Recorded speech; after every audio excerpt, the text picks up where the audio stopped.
Hello and welcome back to my channel Psychology with Vidya, and I'm thinking of starting research-based questions that have come in your exams of UGC and HRF so that you understand what keywords to look out for and what the question is actually asking and how to read it actually, so that there is an edge, competitive edge that you also gain while attending the papers. So let's get started. This question is from June 2012, UGC and HRF. Okay. So the question is trying to say that the researcher wanted to test the hypothesis that a given drug would adversely affect the rate of learning. So when I say adversely affect, what am I studying here? Adverse matlab बुरा effect, slow down, right? So clearly I'm looking at the negative effect कि जैसे जैसे drug का dosage बढ़ेगा वैसे वैसे rate of learning जो है वो कम होगी, right? A group of 40 subjects was employed in the research. तो मेरा sample size क्या है? 40. Now, each subject was required to learn a task up to 2 errorless trials. ठीक है, हर ग्रुप को हर सब्जेक्ट को, हर पार्टिसिपेंट को क्या करना है? लर्न करना है और फिर रिसाइट करना है जब तक वो 2 बार सही से ना बोल दे। फिर उसके बाद then each subject was given a specified drug dosage and 30 minutes later the subject was required to learn another equated learning task up to 2 errorless trials. अब मैंने क्या किया? पहले मैंने प्री टेस्ट कर लिया, अब मैंने इनको ड्रग डोसेज दे दी, अब मैं इनको वापस से नया मटेरियल दे रही हूँ लर्न करने के लिए एंड उनको वो सही से रिसाइट करना है जब तक 2 बार, ठीक है, 2 बार उनको सही से रिसाइट करना है। सो वही सेम ही 40 पार्टिसिपेंट्स है ना, तो मुझे समझ में आ गया कि ये क्या है, with in group design.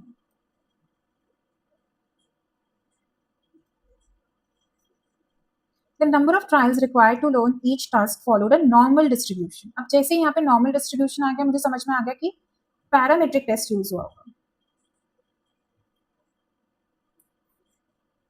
The mean number of trials required to learn the task were 24 and 20 only for normal and drugged condition. So इसमें मेरे को क्या पता चला कि जब मैंने ड्रग के बिना किया तो उनका मीन आया 24 एंड जब मैंने उनको ड्रग दिया तब उनका स्कोर क्या आया 20। तो ये तो अच्छा स्कोर आ गया, right?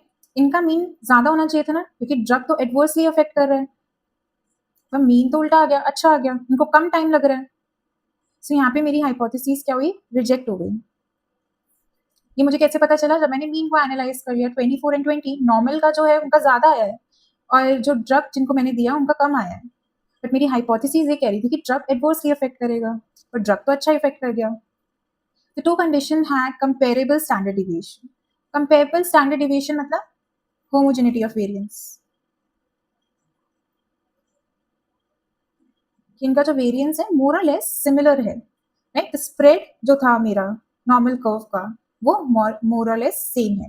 The mean difference was tested by a suitable statistical test. हाँ ठीक है, I understand. And the difference was found to be significant at 0.01 level. ठीक है, तो मेरा इसमें अल्फा वैल्यू क्या था? 0.01। इसका मतलब क्या है कि 99% तो सही है, पर 1% हो सकता है कि टाइप 1 एरर हुआ। ठीक है, अब क्वेश्चंस पे जाते हैं।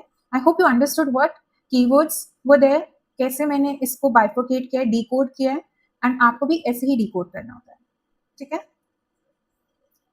What can you conclude about researchers hypothesis? The hypothesis has been rejected. अभी हमने कंक्लूड किया ये चीज, तो नहीं,